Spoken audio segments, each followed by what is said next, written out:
shall the whole earth be tilled in righteousness, and shall all be planted with trees and be full of blessing. And all desirable trees shall be planted on it, and they shall plant vines on it. And the vine which they plant thereon shall yield wine in abundance. And as for all the seed which is sown thereon, each measure of it shall bear 1,000, and each measure of olives shall yield 10 presses of oil.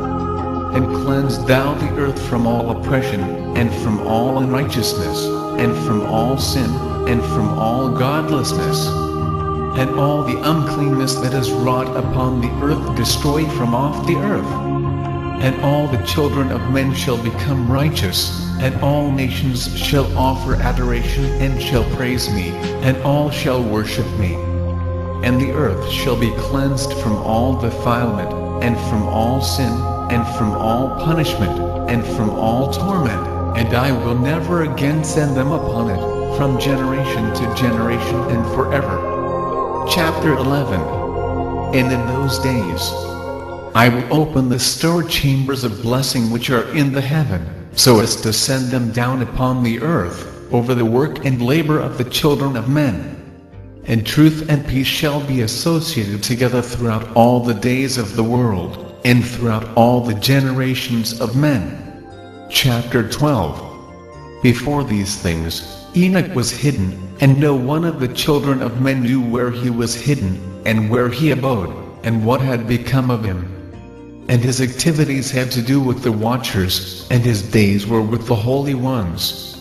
And I, Enoch, was blessing the Lord of majesty and the King of the ages, and lo, the watchers called me, Enoch the scribe, and said to me, Enoch, thou scribe of righteousness, go, declare to the watchers of the heaven who have left the high heaven, the holy eternal place, and have defiled themselves with women, and have done as the children of earth do, and have taken unto themselves wives. Ye have wrought great destruction on the earth, and ye shall have no peace nor forgiveness of sin. And inasmuch as they delight themselves in their children, the murder of their beloved ones shall they see, and over the destruction of their children shall they lament, and shall make supplication unto eternity, but mercy and peace shall ye not attain. Chapter 13.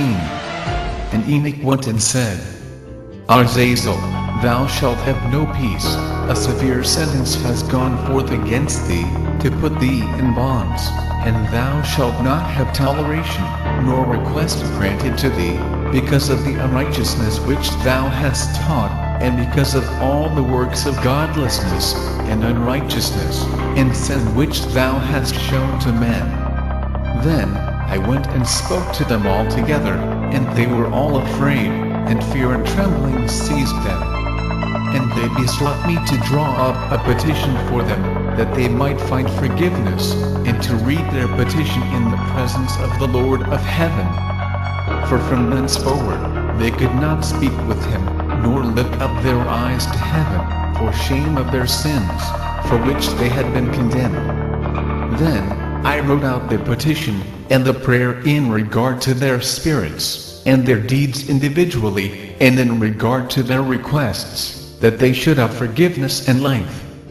And I went off and sat down at the waters of Dan, in the land of Dan, to the south of the west of Hermon. I read their petition till I fell asleep. And behold, a dream came to me, and visions fell down upon me, and I saw visions of chastisement, and a voice came bidding I to tell it to the sons of heaven, and reprimand them. And when I awaked, I came unto them, and they were all sitting gathered together, weeping in Abel's jail, which is between Lebanon and Snezer, with their faces covered. And I recounted before them all the visions which I had seen in sleep, and I began to speak the words of righteousness, and to reprimand the heavenly watchers. Chapter 14. The book of the words of righteousness, and of the reprimand of the eternal watchers, in accordance with the command of the Holy Great One, in that vision. I saw in my sleep what I will now say with the tongue of flesh, and with the breath of my mouth, which the Great One has given to men to converse therewith, and understand with the heart. As he has created and given to man the power of understanding the word of wisdom, so hath he created me also, and given me the power of reprimanding the watchers, the children of heaven.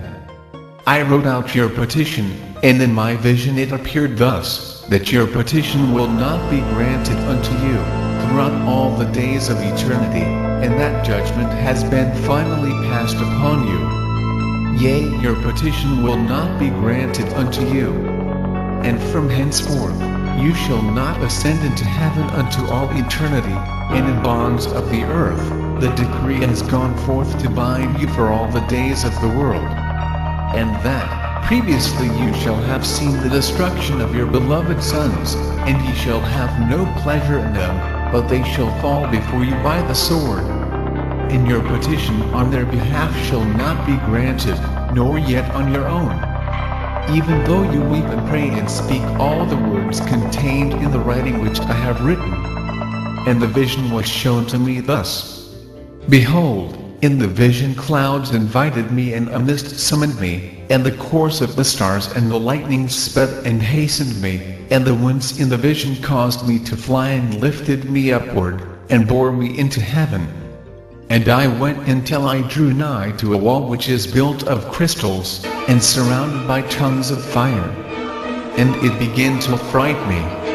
And I went into the tongues of fire, and drew nigh to a large house which was built of crystals. And the walls of the house were like a tessellated floor of crystals, and its groundwork was of crystal.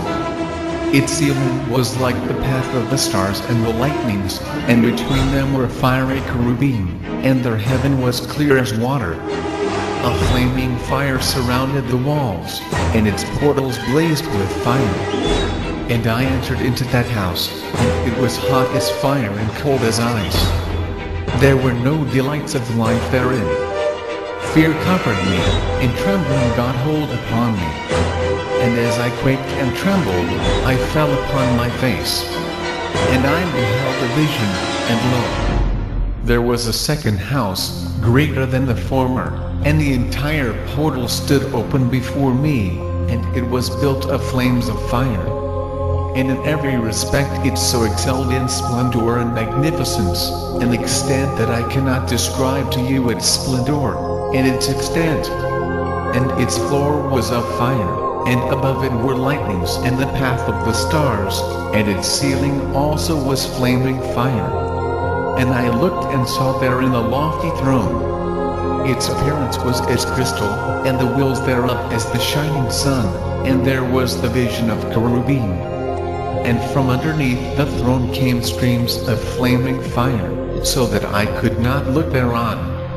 And the great glory sat thereon, and his raiment shone more brightly than the sun, and was whiter than any snow. None of the angels could enter, and could behold his face by reason of the magnificence and glory, and no flesh could behold him. The flaming fire was round about him, and a great fire stood before him, and none around could draw nigh him. 10,000 times 10,000 stood before him, yet he needed no counselor. And the most holy ones who were nigh to him did not leave by night nor depart from him. And until then, I had been prostrate on my face, trembling. And the Lord called me with his own mouth, and said to me, Come hither, Enoch, and hear my word. And one of the holy ones came to me and waked me, and he made me rise up and approach the door. And I bowed my face downwards. Chapter 15. And he answered and said to me, and I heard his voice, Fear not, Enoch,